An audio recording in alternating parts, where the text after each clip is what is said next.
बोलो विष्णु भगवान की जय। अर्थ श्री बृहस्पतिवार व्रत कथा। भारतवर्ष में एक प्रतापी और दानी राजा राज्य करता था। वह नित्य गरीबों और ब्राह्मणों की सहायता करता था। यह बात उसकी रानी को अच्छी नहीं लगती थी। वह ना ही गरीबों को दान देती, ना ही भगवान का पूजन करती थी और राजा को भी दान देने से मना किया करती थी। एक दिन राजा शिकार खेलने वन को गए हुए थे, तो रानी महल में अकेली थी। उसी समय बृहस्पति देव साधु वेश में राजा के महल में भिक्षा के लिए गए और भिक्षा मांगी। रानी ने भिक्षा देने से इनकार किया और कहा, हे साधु महाराज, मैं तो दान पुण्य से तंग आ गई हूँ। मेरा पति सारा धन लुटाते रहते हैं। मेरी इच्छा है कि हमारा धन नष्ट हो जाए, फिर ना रहेगा बांस, ना बजेगी बांसुरी। साधु ने कहा, देवी, तुम तो बड़ी विचित्र हो। धन संतान तो सभी चाहते हैं, पुत्र और लक्ष्मी तो पापी के घर भी होने चाहिए। यदि तुम्हारे पास अधिक धन है तो भूखों को भोजन दो, प्यासों के लिए प्याऊ बनवाओ, मुसाफिरों के लिए धर्मशालाएं खुलवाओ। जो निर्धन अपनी कुंवारी कन्याओं का विवाह नहीं कर सकते हैं, उनका विवाह करा दो। ऐसे और कई काम हैं जिनके करने से तुम्हारा यश लोक परलोक में फैलेगा। परंतु रानी का उपदेश का कोई प्रभाव न पड़ा। वह बोली, महाराज, आप मुझे कुछ न समझाएं। मैं ऐसा धन नहीं चाहती जो हर जगह बांटती फिरूं। साधु ने उत्तर दिया, यदि तुम्हारी ऐसी इच्छा है तो तथास्तु। तुम ऐसा करना कि बृहस्पतिवार को घर लीपकर पीली मिट्टी से अपना सिर धोकर स्नान करना, भट्टी चढ़ाकर कपड़े धोना। ऐसा करने से आपका सारा धन नष्ट हो जाएगा। इतना कहकर वह साधु महाराज वहां से आलोप हो गए। साधु के अनुसार कही बातों को पूरा करते हुए रानी को केवल 3 बृहस्पतिवार ही बीते थे कि उसकी समस्त धन संपत्ति नष्ट हो गई। भोजन के लिए राजा का परिवार तरसने लगा। तब एक दिन राजा ने रानी से बोला कि, हे रानी, तुम यहीं रहो, मैं दूसरे देश को जाता हूँ, क्योंकि यहाँ पर सभी लोग मुझे जानते हैं, इसलिए मैं कोई छोटा कार्य नहीं करता। ऐसा कहकर राजा परदेश चला गया। वहाँ वह जंगल से लकड़ी काट कर लाता और शहर में बेचता। इस तरह वह अपना जीवन व्यतीत करने लगा। इधर राजा के परदेश जाते ही रानी और दासी दुखी रहने लगी। एक बार जब रानी और दासी को 7 दिन तक बिना भोजन के रहना पड़ा, तो रानी ने अपनी दासी से कहा, हे दासी, पास ही के नगर में मेरी बहन रहती है। वह बड़ी धनवान है, तो उसके पास जा और कुछ ले आ, ताकि थोड़ी बहुत गुजर बसर हो जाए। दासी रानी की बहन के पास गई। उस दिन गुरुवार था और रानी की बहन उस समय बृहस्पतिवार व्रत की कथा सुन रही थी। दासी ने रानी की बहन को अपनी रानी का संदेश दिया, लेकिन रानी की बड़ी बहन ने कोई उत्तर नहीं दिया। जब दासी को रानी की बहन से कोई उत्तर नहीं मिला तो वह बहुत दुखी हुई और उसे क्रोध भी आया। दासी ने वापस आकर रानी को सारी बात बता दी। सुनकर रानी ने अपने भाग्य को कोसा। उधर रानी की बहन ने सोचा कि मेरी बहन की दासी आई थी, परंतु मैं उससे नहीं बोली, इससे वह बहुत दुखी हुई होगी। कथा सुनकर और पूजन समाप्त करके वह अपनी बहन के घर आई और कहने लगी, हे बहन, मैं बृहस्पतिवार का व्रत कर रही थी। तुम्हारी दासी मेरे घर आई थी, परंतु जब तक कथा होती है तब ना तो उठते हैं और ना ही बोलते हैं, इसलिए मैं नहीं बोली। कहो दासी, क्यों गई थी? रानी बोली, बहन, तुमसे क्या छिपाऊं, हमारे घर में खाने तक को अनाज नहीं था। ऐसा कहते कहते रानी की आंखें भर आईं। उसने दासी समेत पिछले 7 दिनों से भूखे रहने तक की बात अपनी बहन को विस्तार पूर्वक सुना दी। रानी की बहन बोली, देखो बहन, भगवान बृहस्पति देव सबकी मनोकामना को पूर्ण करते हैं। देखो, शायद तुम्हारे घर में भी अनाज रखा हो।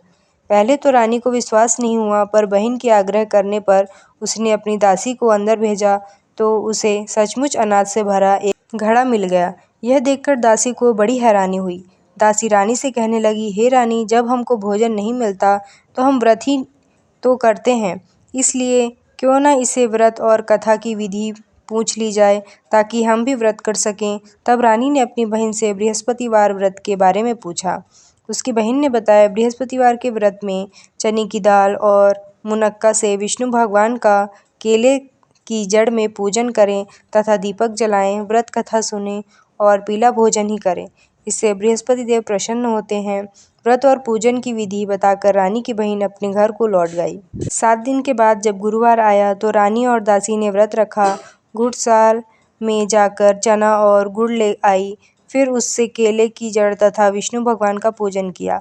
अब पीला भोजन कहाँ से आए, इस बात को लेकर दोनों बहुत दुखी थे।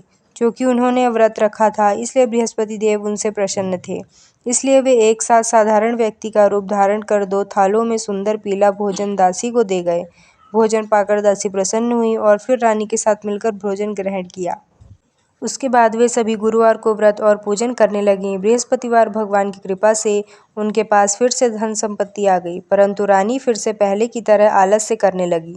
तब दासी बोली, देखो रानी, तुम पहले भी इस प्रकार आलस्य करती थी। तुम्हें धन रखने में कष्ट होता था, इस कारण सभी धन नष्ट हो गया, और अब जब भगवान बृहस्पति की कृपा से धन मिला है तो तुम्हें फिर से आलस्य होता है। रानी को समझाते हुए दासी कहती है कि बड़ी मुसीबतों के बाद हमने यह धन पाया है, इसलिए हमें दान पुण्य करना चाहिए, भूखे मनुष्यों को भोजन कराना चाहिए और धन को शुभ कार्यों में खर्च करना चाहिए, जिससे तुम्हारे कुल का यश बढ़ेगा, स्वर्ग की प्राप्ति होगी और पितृ प्रसन्न होंगे। दासी की बात मानकर रानी अपना धन शुभ कार्यों में खर्च करने लगी, जिससे पूरे नगर में उसका यश फैलने लगा। बृहस्पतिवार व्रत कथा के बाद श्रद्धा के साथ आरती की जानी चाहिए। इसके बाद प्रसाद बांटकर उसे ग्रहण करना चाहिए। एक दिन राजा दुखी होकर जंगल में एक पेड़ के नीचे आसन जमाकर बैठ गया। वहीं अपनी दशा को याद करते व्याकुल होने लगा। बृहस्पतिवार का दिन था। एकाएक उसने देखा कि निर्जन वन में एक साधु प्रकट हुए। वह साधु वेश में स्वयं बृहस्पति देवता थे। लकड़हारे के सामने आकर बोले, हे लकड़हारे, तुम सुनसान जंगल में तू चिंतामग्न क्यों बैठा है? लकड़हारे ने दोनों हाथ जोड़कर प्रणाम किया और उत्तर दिया, महात्मा जी, आप सब कुछ जानते हैं, मैं क्या कहूँ? यह कहकर रोने लगा और साधु को अपनी आत्मकथा सुनाई। महात्मा जी ने कहा, तुम्हारी स्त्री ने बृहस्पति के दिन बृहस्पति भगवान का निरादर किया है, जिसके कारण रुष्ट होकर उन्होंने तुम्हें यह दशा दे दी। अब तुम चिंता को दूर करके मेरे कहने पर चलो तो तुम्हारे सब कष्ट दूर हो जाएंगे और भगवान पहले से भी अधिक संपत्ति देंगे। तुम बृहस्पति के दिन कथा किया करो, 2 पैसे के चने मुनक्का लाकर उनका प्रसाद बनाओ और शुद्ध जल से लोटे में शक्कर मिलाकर अमृत तैयार करो। कथा के पश्चात अपने सारे परिवार को सुनने वाले प्रेमियों में अमृत व प्रसाद बांटकर आप भी ग्रहण करो। ऐसा करने से भगवान तुम्हारी सब मनोकामनाएं पूरी करेंगे। साधु के ऐसे वचन सुनकर लकड़हारा बोला, हे प्रभु, मुझे लकड़ी बेचकर इतना पैसा नहीं मिलता जिससे भोजन में उपरांत कुछ बचा सकूं। मैंने रात्रि में अपनी स्त्री को व्याकुल देखा है। मेरे पास कुछ भी नहीं है जिससे मैं उसकी खबर मंगा सकूं। साधु ने कहा, हे लकड़हारे, तुम किसी बात की चिंता मत करो। बृहस्पति के दिन तुम रोजाना की तरह लकड़ियां लेकर शहर को जाओ। तुमको रोज से दुगना धन प्राप्त होगा। इससे तुम भली भांति भोजन कर लोगे तथा बृहस्पति देव की पूजा का सामान भी आ जाएगा। इतना कहकर साधु अंतर्ध्यान हो गए। धीरे धीरे समय व्यतीत होने पर फिर वही बृहस्पतिवार का दिन आया। लकड़हारा जंगल से लकड़ी काटकर किसी शहर में बेचने गया। उसे उस दिन और दिन से अधिक पैसा मिला। राजा चना गुड़ आदि लाकर गुरुवार का व्रत किया। उस दिन से उसके सभी क्लेश दूर हुए।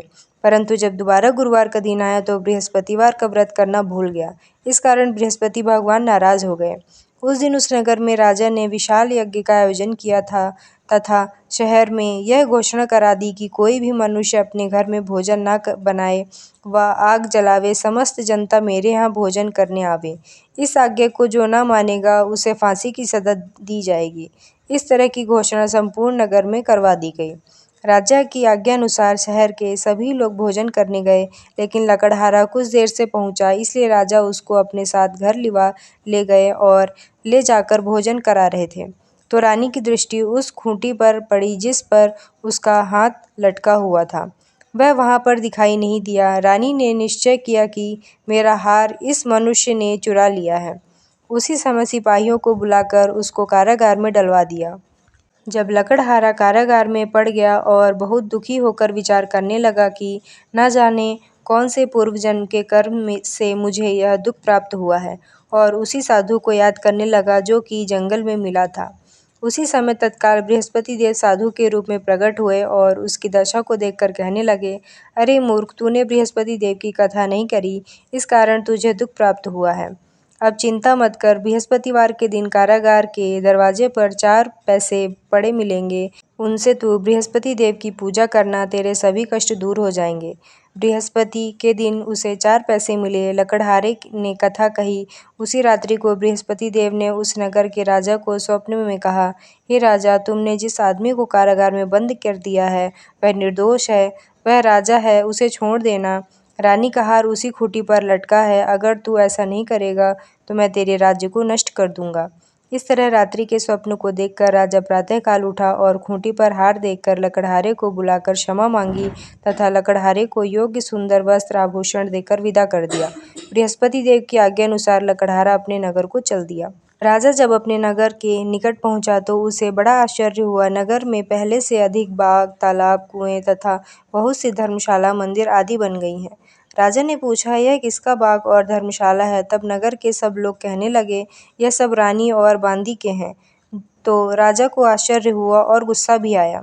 जब रानी ने यह खबर सुनी कि राजा आ रहे हैं तो उन्होंने बांदी से कहा कि हे दासी, देख राजा हमको कितनी बुरी हालत में छोड़ गए थे।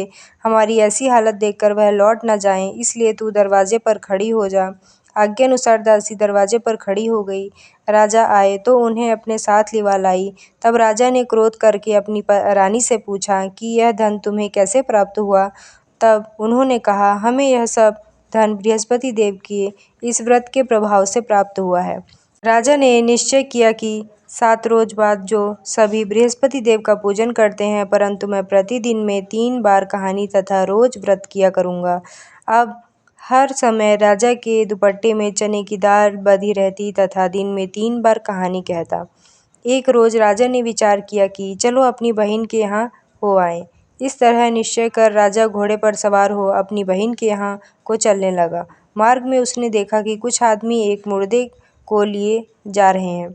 उन्हें रोककर राजा कहने लगा, अरे भाइयों, मेरी बृहस्पति देव की कथा सुन लो। वे बोले, लो, हमारा तो आदमी मर गया है, इसको अपनी कथा की पड़ी है। परंतु कुछ आदमी बोले, अच्छा कहो, हम तुम्हारी कथा भी सुनेंगे। राजा ने दाल निकाली और जब कथा आधी हुई तो मुर्दा हिलने लग गया और जब कथा समाप्त हो गई तो राम राम करके मनुष्य उठकर खड़ा हो गया। आगे मार्ग में उसे एक किसान खेत में हल चलाता मिला। राजा ने उसे देख और उससे बोला, अरे भैया, तुम मेरी बृहस्पतिवार की कथा सुन लो। किसान बोला, जब तक मैं तेरी कथा सुनूंगा तब तक 4 हरया जोत लूंगा। जा अपनी कथा किसी और को सुनाना। इस तरह राजा आगे चलने लगा। राजा के हटते ही बैल पछाड़ खाकर गिर गए तथा किसान के पेट में बड़ी जोर का दर्द होने लगा।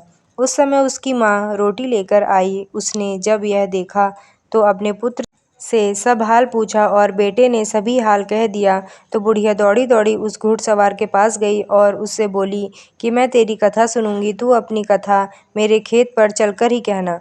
राजा ने बुढ़िया के खेत पर जाकर कथा कही, जिसके सुनते ही वह बैल उठ खड़ा हुआ तथा किसान के पेट का दर्द भी बंद हो गया। राजा अपनी बहन के घर पहुंचा। बहन ने भाई की खूब मेहमानी की। दूसरे रोज प्रातःकाल राजा जगा तो वह देखने लगा कि सब लोग भोजन कर रहे हैं। राजा ने अपनी बहन से कहा, ऐसा कोई मनुष्य है जिसने भोजन नहीं किया हो? मेरी बृहस्पतिवार की कथा सुन ले। बहन बोली, हे भैया, यह देश ऐसा ही है कि पहले यहाँ लोग भोजन करते हैं, बाद में अन्य काम करते हैं। अगर कोई पड़ोस में हो तो देखाऊं। वह ऐसा कहकर देखने चली गई, परंतु उसे कोई ऐसा व्यक्ति नहीं मिला जिसने भोजन न किया हो। अतः वह एक कुम्हार के घर ले गई जिसका लड़का बीमार था। उसे मालूम हुआ कि उसके यहाँ 3 रोज से किसी ने भोजन नहीं किया है।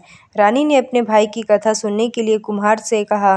वह तैयार हो गया। राजा ने जाकर बृहस्पतिवार की कथा कही, जिसको सुनाकर उसका लड़का ठीक हो गया। अब तो राजा की प्रशंसा होने लगी। एक रोज राजा ने अपनी बहन से कहा कि हे बहन, हम अपने घर को जाएंगे, तुम भी तैयार हो जाओ। राजा की बहन ने अपनी सास से कहा। सास ने कहा, हाँ चली जा, परंतु अपने लड़कों को मत ले जाना, क्योंकि तेरे भाई की कोई औलाद नहीं है। बहन ने अपने भैया से कहा, हे भैया, मैं तो चलूंगी पर कोई बालक नहीं जाएगा। राजा बोला, जब कोई बालक नहीं चलेगा तब तुम ही क्या करोगी? बड़े दुखी मन से राजा अपने नगर को लौट गया। राजा ने अपनी रानी से कहा, हम निर्वंशी हैं, हमारा मुख देखने का धर्म नहीं है और कुछ भोजन आदि नहीं किया। रानी बोली, हे प्रभु, बृहस्पति देव ने हमें सब कुछ दिया है, वह हमें औलाद अवश्य देंगे। उसी रात को बृहस्पति देव ने राजा के स्वप्न में कहा, हे राजा, उठ, सभी सोच त्याग दे, तेरी रानी गर्भ से है। राजा की यह बात सुनकर बड़ी खुशी हुई। 9वें महीने में उसके गर्भ से एक सुंदर पुत्र पैदा हुआ। तब राजा बोला, हे रानी, स्त्री बिना भोजन के रह सकती है पर बिना कहे नहीं रह सकती। जब मेरी बहन आवे तुम मुझसे कुछ कहना मत। रानी ने सुनकर हाँ कर दिया। जब राजा की बहन ने यह शुभ समाचार सुना तो वह बहुत खुश हुई तथा बधाई लेकर अपने भाई के यहाँ आई। तभी रानी ने कहा, घोड़ा चढ़कर तो नहीं आई, गधा चढ़ी आई। राजा ने बहन बोली, भाभी, मैं इस प्रकार न कहती तो तुम्हें औलाद कैसे मिलती। बृहस्पति देव ऐसे ही हैं, जैसी जिसके मन में कामनाएं हैं सभी को पूर्ण करते हैं। जो सद्भावना पूर्वक बृहस्पतिवार का व्रत करता है एवं पढ़ता है एवं अथवा सुनता है, दूसरों को सुनाता है, बृहस्पति देव उसकी सभी मनोकामनाएं पूर्ण करते हैं। बृहस्पति देव की जय।